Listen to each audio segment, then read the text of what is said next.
I am so grateful for Better Call Saul. It is one of the greatest television shows humanity has ever witnessed.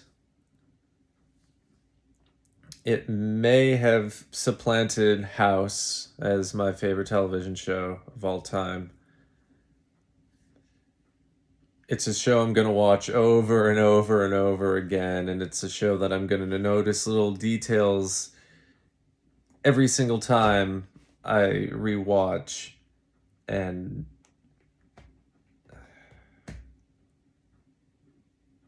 I know it's a TV show. It's just crap on a screen. In the grand scheme of things, that is. But like, I wish there was more. I was hoping every episode was going to be like an hour and a half at least. That would have you know, or at least more episodes, because it feels like there's still so much more to tell. There is so much more to tell. So much more that could be told. The backstory of Mike, that would, they'd probably have to use a different actor, but like, because CGI can only go so far.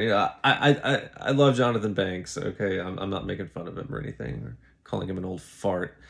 Um, but even in some positive reviews of this show that I've read, and it's something that's in the negative reviews too, is that sometimes it was too slow for them, and I can totally understand that. There are a lot of really fast-paced TV shows out there that are really popular, um, but I dig the dramatic build-up, like, and for a show this detailed, it can get away with these slow burns rather than just blowing their wads in every single episode. Uh, because there's so much to focus on, and there's so much to think about. There's so much to critically think about, and every episode was fucking theater, and it was all down to the acting of everybody on that show. Oh my god, Bob Odenkirk! To think that I'd go from watching him on fucking Tim and Eric, doing Tim and Eric and Mr. Show, to being one of the most heralded actors on television is. But I mean, you could see his talent if you watched his earlier stuff, and you knew he was destined for something. And Vince Gilligan likes to take chances on comedians, and it pays off, pretty much every time. Ray Seahorn, like, just played the shit out of Kim Wexler. Kim Wexler is. There's so much more I want to know about her character too, and I think Vince Gilligan said he's done with this universe. Um, but and of course Mike, Jesus Christ, Mike, one of my probably my favorite character from from Breaking Bad. Oh, my mouth is so dry. Grandpa Mike, man, I wish he was my grandpa. I wish he was like the protector of me. Not to sound saccharine or anything, but Jonathan Banks played the shit out of that character, and we got to see so much more depth of that character because of the nature of Better Call Saul versus Breaking Bad, and that was just it was really special, and the way that they developed all the characters, Chuck, you know, and the just the tragedy of all of it, and this recurring theme of your short-term gain has consequences, like real consequences sometimes, and you're either like Saul and you're strong enough to face those consequences and willing to face those consequences, you know or you just fold. And oh my god. And Ignacio. Oh god, what's his name? I'm terrible with remembering names. Michael Mando. Or was it Mandau? Mando. I knew him as the Far Cry 3 guy, and his performance in this show, it was, for his character, just utterly brilliant. I had no complaints about it. And that monologue at the very end, legendary TV stuff. And just the way that his character was developed from this guy who was in to this guy who wanted out and had no other options available to him but the most extreme ones. And we got to see how he persevered under pressure. And that's another theme of the show, is at least in my eyes, is watching human beings perform under pressure and how different people handle pressure in different ways. It's just such compelling drama, such compelling television, and so fucking funny too. So hilarious. It just, when you can have a show that's written that dynamically, it's rare. It's very rare. And the actors brought that show. Giancarlo Esposito, Gus Fring, of course, and getting to see Tio, um, Hector Salamanca, as a walking, as an ambulatory speaking person before his most would say deserved attempted downfall at the hands of Ignacio. That was interesting too, and it's so awesome to hear.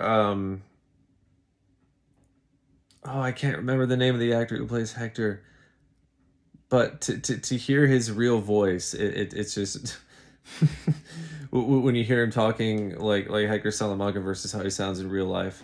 There's a video on YouTube of him and Jonathan Banks having a conversation. That's pretty about acting. That's pretty interesting. And that's the other thing, is that these were all such great actors. Uh, who I mean, Michael McKean too, of course. Like, goddamn, like I'm just remember all these names are coming to me as I'm rambling on here. Uh, just a fucking legend. Um, God, names are so hard for me to remember, but they get to me eventually. Um, I don't know that I honestly don't know that I'll see another television show this good for a long, long time. I have an itchy spot on my head here. Oh, I don't know. It's not lice. It's just my hair is growing back out. um, but of course, the question, it always becomes, invariably, or rather, the statement is made that Breaking Bad is still a superior show. Mm,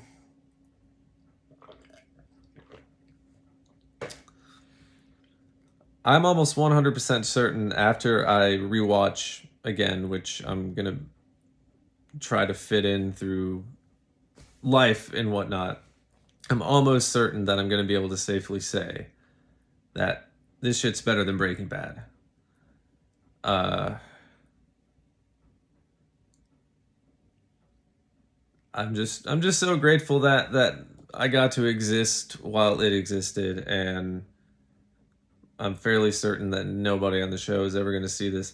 Oh, of course, Cranston and Aaron Paul coming back, and all the characters who came back, and let me not forget the performance by Betsy Brandt of Marie Schrader at the very end there. That was just so fucking gripping, um, and just a magnificent acting performance. Like I said, these names are just Jesus, they're just coming back to me.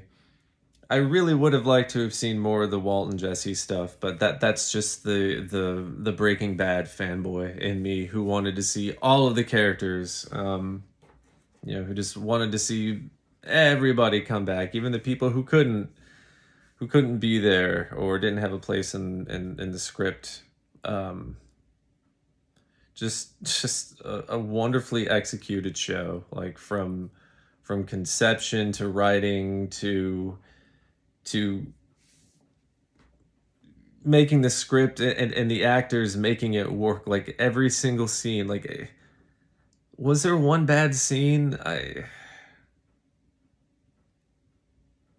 I don't know. Nothing seemed superfluous. Nothing seemed like absolutely unnecessary. Everything seemed to have a point, and a profound point at that, relevant to the story. And just, oh my God. Thank you to everybody who was involved with making that show. Every single person from writing it to acting it. Just, it may seem silly that I'm showing all this love to a TV show, but my God, it's gonna last me a lifetime because I'm gonna be watching it for a lifetime. I'm absolutely certain. If I can go back to RuneScape after playing that game since like the year 2000 on a regular and consistent basis, I can pretty much assume that this show is going to be in my life for as long as I live. So, well, I mean, it will exist. Just take my point and understand it for me. Have a good day, folks, and begin the Breaking Bad is better taunting, and I can take it. I'm cool with it. Whatever.